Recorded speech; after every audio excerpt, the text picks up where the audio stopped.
सहन करायची एकदा सवय झाली की परत कुणालाही दुःख सांगायची गरज पडत नाही.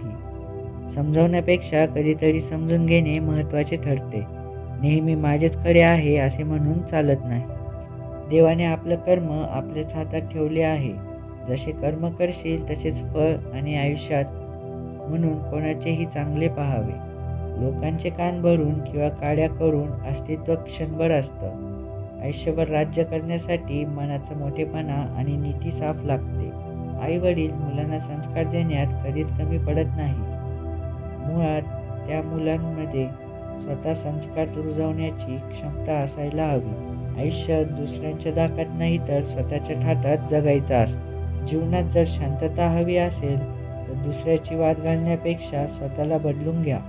स्वतःच्या कर्मावर आणि प्रामाणिकपणावर विश्वास ठेवला, एक दिवस असा येईल की अपेक्षापेक्षाही जास्त मिळेल.